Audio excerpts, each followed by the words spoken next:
Hello friends, एक बार फिर आपका स्वागत है mysurgery.com के इस चैनल पे और मैं हूं आपका दोस्त सौरभ शुक्ला। हम लोग देख रहे हैं टर्टल की वीडियो सीरीज और इस सीरीज में आज के वीडियो में हमें देखना है कि टर्टल को कैसे मूव कराते हैं। तो चलिए शुरू करते हैं। तो सबसे पहले टर्टल हम लोगों ने बना लिया था। मैं उस प्रोग्राम को दोबारा से स्टार्ट कर देता हूं। मेरे पास ये रहा p1.py फाइल जो कि हमने पिछले लेक्चर में बनाई थी। इसको आईडीएलई की मदद से मैं ओपन कर रहा हूं और ये वो प्रोग्राम था जो हमने पिछली क्लास में बनाया था। हमने यहाँ पे 2 टर्टल्स बना लिए थे। अभी मैं सिंप्लिसिटी के लिए दूसरा टर्टल हटा रहा हूँ। और क्या किया था हमने सिंपली इंपोर्ट किया था टर्टल को। हम लोगों ने एक कैनवास, एक रेक्टेंगुलर स्क्रीन चाहिए थी हमको, तो गेट स्क्रीन फंक्शन की मदद से वो हासिल करी थी और उसको एस नाम से मैं रिप्रेजेंट कर रहा था। उसके बाद फिर मैंने एक टर्टल का ऑब्जेक्ट बनाया और T1 नाम से उसको रिप्रेजेंट कर रहा हूं। अब जरूरत क्या है कि इस T1 को मैं मूव करना चाहता हूं। T1 को कैसे मूव करेंगे इसके लिए समझते हैं। तो पहले थोड़ी सी थ्योरी कि T1 को कैसे मूव करेंगे। तो T1 को मूव करने के लिए यानी टर्टल को मूव करने के लिए कुछ फंक्शंस हमारे पास हैं, उनको हम देखते हैं। एक फंक्शन होता है फॉरवर्ड। फॉरवर्ड नाम का जो फंक्शन है, ये फंक्शन टर्टल को आगे की तरफ मूव करता है। पर आपने एक चीज नोटिस करी, टर्टल एक एरो के शेप में दिखाई दे रहा है आपको, तो उसका एक डायरेक्शन है। जिस तरफ एरो पॉइंट कर रहा है वो डायरेक्शन में टर्टल देख रहा है। अभी अगर आप फॉरवर्ड फंक्शन का इस्तेमाल करेंगे तो वो उसी डायरेक्शन में आगे बढ़ेगा। ठीक है, अब कितना आगे बढ़ेगा ये आप बताते हैं एक वैल्यू पास करके। इसको आप बोल सकते हैं डिस्टेंस। ठीक है, ये डिस्टेंस वैल्यू आप पास करते हैं। लेकिन ये बात ध्यान रखिए कि फॉरवर्ड आप किसको ले जा रहे हो, क्योंकि हमने पिछली लेक्चर में देखा था, पिछली वीडियो में देखा था कि एक से ज़्यादा टर्टल्स भी हम बना सकते हैं। तो आप जिस पर्टिकुलर टर्टल को मूव कराना चाहते हो उसका ये एट्रीब्यूट होगा फॉरवर्ड।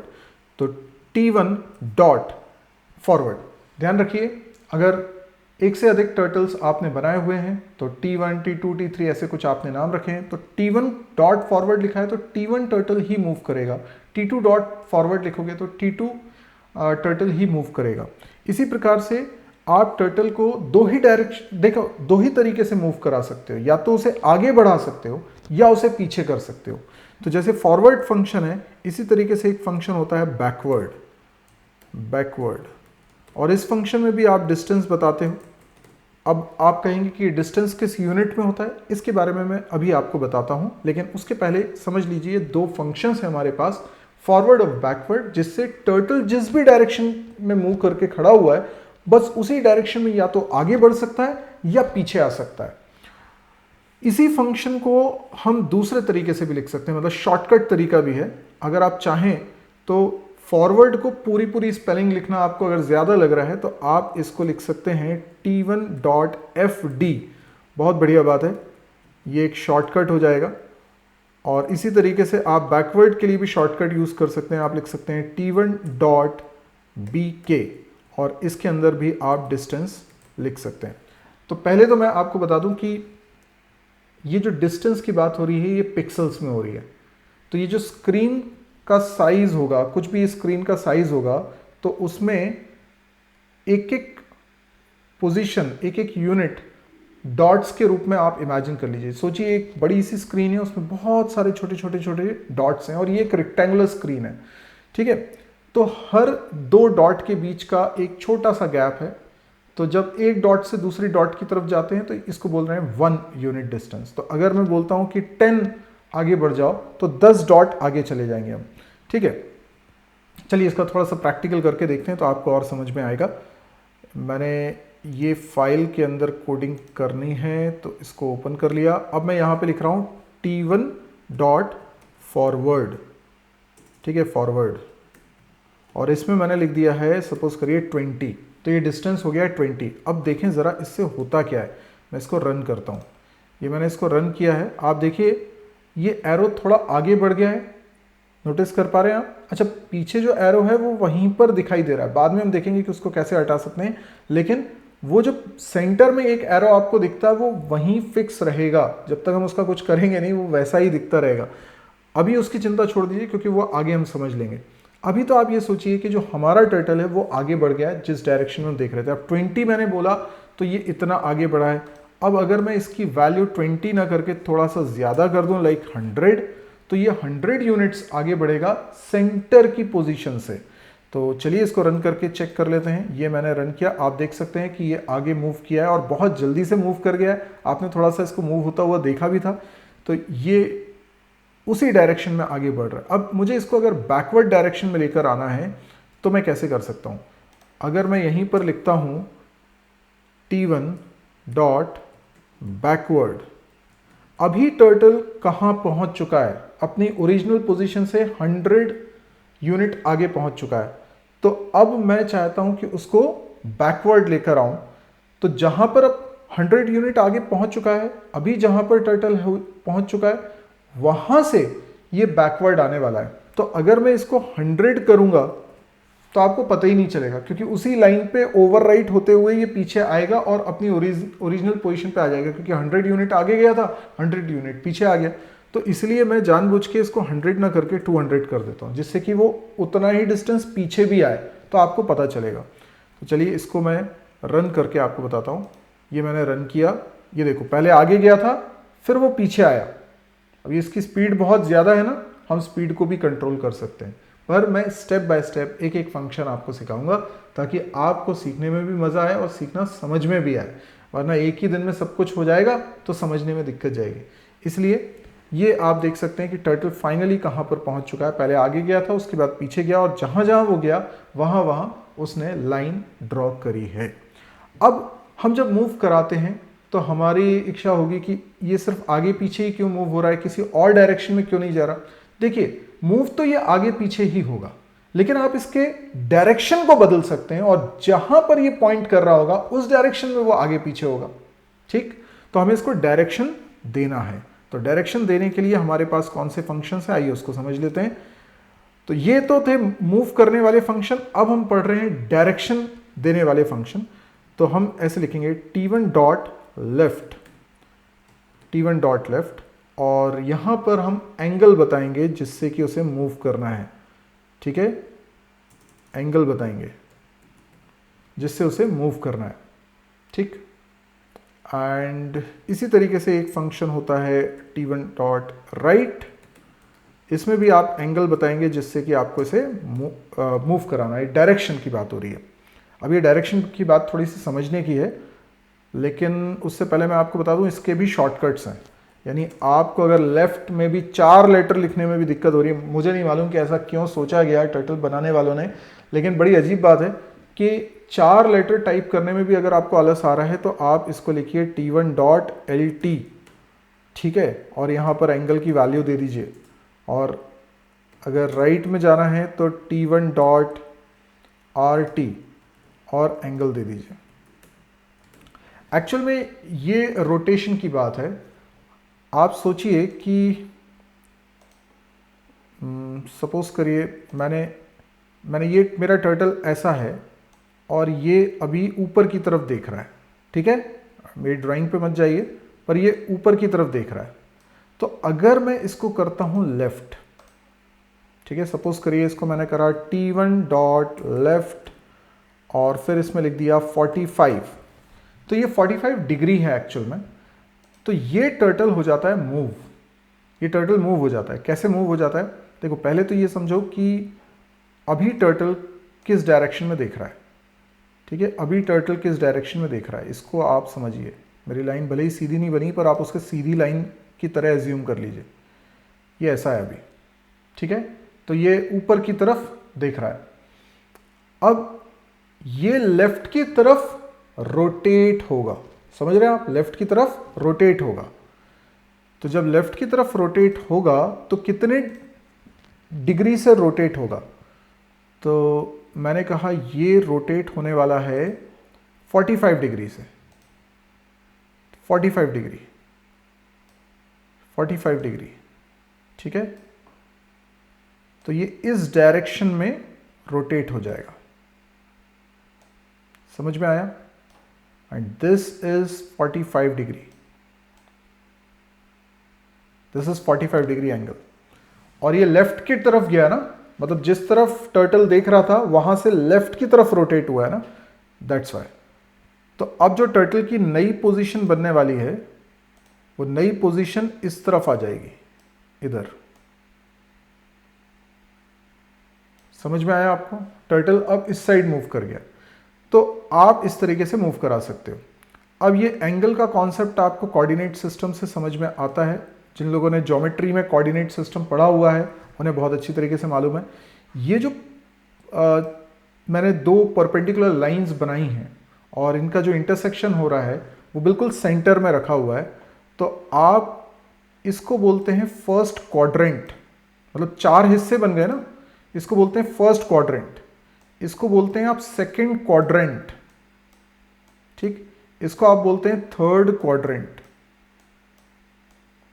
इसको आप बोलते हैं फोर्थ क्वाड्रेंट, ठीक है। ये बेसिक ज्योमेट्री है, आपने मैथमेटिक्स में शायद पढ़ी हो, शायद अगर आप छोटे हैं तो अभी नहीं पढ़ी होगी, आगे चल के पढ़ेंगे, पर इस तरीके से।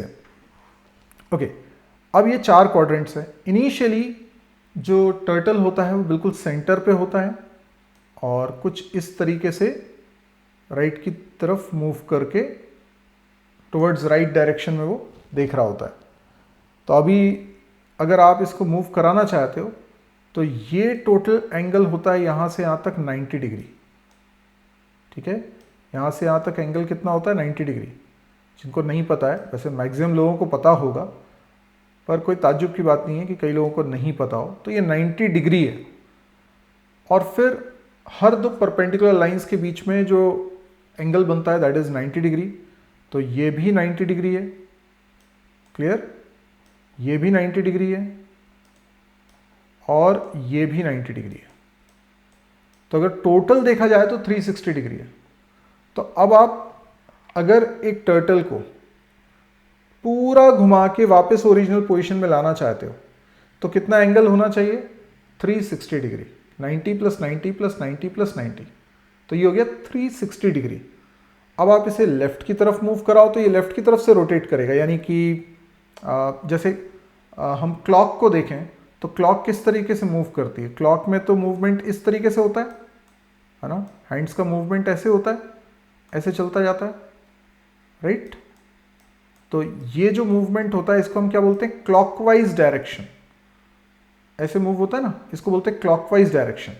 और अभी मैंने लेफ्ट की तरफ मूव कराया तो इसको क्या बोलेंगे? Anti clockwise. और राइट की तरफ मूव कराएंगे तो ये हो जाएगा क्लॉकवाइज। Got it?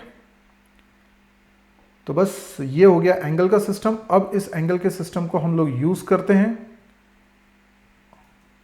यहां पर मैं कोडिंग कर रहा था, अब मैं क्या करता हूं, यहां पर ये फॉरवर्ड बैकवर्ड की बजाय, या फॉरवर्ड बैकवर्ड भी करूंगा लेकिन मैं पहले चलो फॉरवर्ड कर देता हूं 100 यूनिट्स। उसके बाद मैं लिखता हूं T1 डॉट लेफ्ट, या LT शॉर्ट में लिख सकते हैं। और मैंने कहा 45 डिग्री ये मूव हो जाए। तो कैन यू अंडरस्टैंड कि क्या होने वाला है? ये पहले 100 यूनिट्स आगे जाएगा, उसके बाद 45 डिग्री ये लेफ्ट की तरफ रोटेट होगा। उसके बाद मैं फिर से इसको फॉरवर्ड ले जाना चाहता हूं तो T1 डॉट FD लिख देता हूं और फिर 100 यूनिट्स आगे जाना चाहता हूं तो ये 100 यूनिट्स आगे जाएगा। उसके बाद अगेन मैं इसको लेफ्ट की तरफ मूव कराऊंगा T1 डॉट LT और फिर से 45 डिग्री मूव करा देता हूं तो ये फिर 45 डिग्री आ जाएगा। और उसके बाद फिर से मैं इसको फॉरवर्ड या FD लिख दो, 100 मूव कराता हूँ, ठीक है। ये बैकवर्ड वाली लाइन को अभी मैं हटा रहा हूँ और जस्ट इतने को आप देखिए, ये मैंने रन किया। आप देख सकते हैं कि किस तरीके से मूव हुआ। पहले वो गया था 100 आगे, उसके बाद फिर हमने 45 डिग्री उसको लेफ्ट की तरफ मूव कराया, फिर 100 आगे ले गया, फिर 45 डिग्री में मूव करा लेफ्ट की तरफ, तो फिर उसके बाद मैंने 100 आगे ले गया। तो इस तरीके से आप एक टर्टल को मूव करा सकते हो। आप चाहें तो एक से ज़्यादा टर्टल्स भी यूज़ कर सकते हैं, जैसे मैं करके बताता हूँ। पर इससे पहले इसको बंद कर देते हैं और यहाँ पे मैं टर्टल को मूव कराता हूँ। यहाँ पर मैं 2 टर्टल्स बना लेता हूँ। जैसे एक टर्टल बनाया ना, इसी तरीके से मैं एक और टर्टल बना लेता हूँ और इसका जो नाम है वो रख लेता हूँ T2। तो T1 के साथ जो किया वैसा ही कुछ मैं T2 के साथ भी करना चाहता हूँ। तो मैंने लिखा T2 डॉट बैकवर्ड, इसको मैं बैकवर्ड ले जा रहा हूँ और बैकवर्ड में भी 100 ले जा रहा हूँ। तो T1 जहाँ आगे बढ़ेगा T2 पीछे जाएगा। और फिर T1 लेफ्ट की तरफ 45 डिग्री मुड़ गया है और T2 को मैं राइट की तरफ टर्न कर देता हूँ 45 डिग्री से। ठीक है, आप 45 के अलावा भी कुछ लिख सकते हैं, ऐसा कुछ नहीं है, वो मैंने आपको 360 वाला कॉन्सेप्ट समझा ही दिया है। फिर वो फॉरवर्ड जाएगा 100, तो T1 जा रहा है तो T2 को भी मैं फॉरवर्ड भेज रहा हूँ 100, और फिर जैसे T1 लेफ्ट की तरफ हुआ था 45, मैं T2 को राइट की तरफ ले जा रहा हूँ 45, एंड देन फॉरवर्ड इसको भी करूँगा 100 यूनिट्स। चलिए इसको मैं रन करता हूँ। ये मैंने रन किया, आप देखें दोनों चल रहे हैं, लेकिन ये कैसे जा रहे हैं आपको समझ में आ रहा है ना। ये राइट की तरफ गया था, ये जो बैकवर्ड गया उसके बाद राइट की तरफ गया, राइट की तरफ रोटेट हो रहा है, यानी क्लॉकवाइज डायरेक्शन में रोटेट हो रहा है। तो इस तरीके से दो अलग अलग टर्टल्स यहां पर आपको मूव होते हुए दिखाई दे रहे हैं। ठीक है, तो ये एक तरीका हो गया। इनफैक्ट आपके पास एक और फंक्शन है गोटू नाम का, गोटू नाम का T1.goto, और इसमें आप x और y की वैल्यू दे सकते हो, कोऑर्डिनेट दे सकते हो, और किसी भी पोजीशन पे आप टर्टल को पहुंचा सकते हो। ठीक है, तो जैसा कि मैंने ये डायग्राम बनाया हुआ था, एक बार फिर से मैं बना के आपको समझा देता हूँ। ये जैसे x axis and y axis है, यहाँ पर आपका टर्टल बिल्कुल सेंटर में है। यहाँ से अगर मैं देखूँ कुछ दूरी पर 100 है, सपोज करिए ये 100 है, 100 डिस्टेंस है, सपोज करो यहाँ पे जाके 100 डिस्टेंस आ रहा है। ऐसी वर्टिकली भी मैं सोच रहा हूँ कि कुछ डिस्टेंस देखूँ 100, ठीक है 100, तो मैं बोलूँगा ये x की वैल्यू है 100, ये y की वैल्यू 100। अगर देखा जाए तो इन दोनों का इंटरसेक्शन पॉइंट यहाँ आने वाला है, समझ में आ रहा है, ये 100 ये 100, इन दोनों का इंटरसेक्शन पॉइंट यहाँ आने वाला है। तो इस पोजीशन को हम क्या बोलते हैं, x, y, मतलब 100, 100, दिस इज 100, 100। समझ में आया कुछ, मतलब 100 ऑन x एक्सिस, ये x एक्सिस है, और ये वाली y एक्सिस है।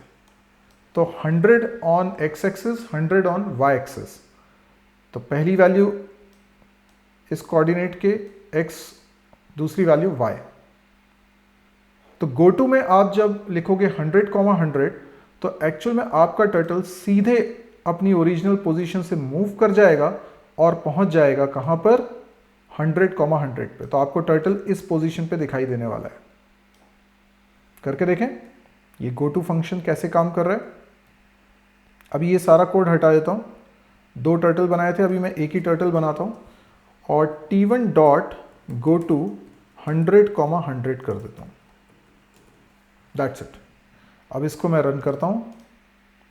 आप देखिए ये टर्टल 100, 100 पोजीशन पे पहुंच चुका है। मैंने शायद डायग्राम बनाते वक्त इसका एरो का डायरेक्शन ऊपर की तरफ बना दिया, लेकिन एक्चुअल में ये ऊपर की तरफ नहीं रहेगा, ये जैसा था डायरेक्शन वैसा ही रहेगा, है ना, राइट की तरफ था वैसा ही रहेगा। ये देखिए, तो आप गोटू की मदद से टर्टल को एग्जैक्टली किसी भी कोऑर्डिनेट पर पहुंचा सकते हैं। अच्छा, अगर आपका टर्टल पूरे में कहीं पर भी मूव कर गया और उसे वापस सेंटर पे लेकर आना है, तो उसके लिए भी आपके पास फंक्शन होता है, दैट इज होम, T1.home। तो ये टर्टल जहां कहीं भी है वहां से सीधे कहां आ जाएगा, होम पर आ जाएगा। ठीक है, तो मैं इसको यूज़ करके भी बता देता हूँ। जैसे ये गोटू 100, 100 हो चुका था, उसके बाद मैं लिखता हूँ T1.home, तो ये टर्टल वापस अपनी ओरिजिनल पोजीशन पर आ जाएगा। ये मैंने इसको रन किया, आप देखें टर्टल पहले ऊपर गया था और फिर वापस होम पर आ गया। ठीक, तो आई थिंक आपको अभी बेसिक मूवमेंट समझ में आए हैं, और भी बहुत कुछ है, अभी तो बहुत सारी चीज़ें मुझे बतानी है, लेकिन आज के लेक्चर के लिए मैं समझता हूँ इतना ही ठीक है। अगर आपको मेरे वीडियो पसंद आ रहे हैं तो आप इसको लाइक कर सकते हैं। अगर आप चाहते हैं कि कोई भी वीडियो मिस ना हो इस सीरीज़ का, तो आप मेरे चैनल को तो सब्सक्राइब कर लीजिए, साथ में आप बेल आइकन को भी प्रेस कर दीजिए ताकि नोटिफिकेशन आपसे मिस ना हो। अगर आप मेरे दूसरे वीडियो ट्यूटोरियल्स देखना चाहते हैं तो आप मेरे इस वीडियो के डिस्क्रिप्शन बॉक्स में चेक करिए, मेरी तमाम वेबसाइट्स आपको दिखेंगी, और अलग अलग तरह की सर्विसेज एजुकेशन से रिलेटेड, पढ़ाने से रिलेटेड मैं प्रोवाइड करता हूँ, तो वो सब की जानकारी आपको मिलेगी। तो आज के लिए इतना ही दोस्तों, थैंक यू, गुड बाय।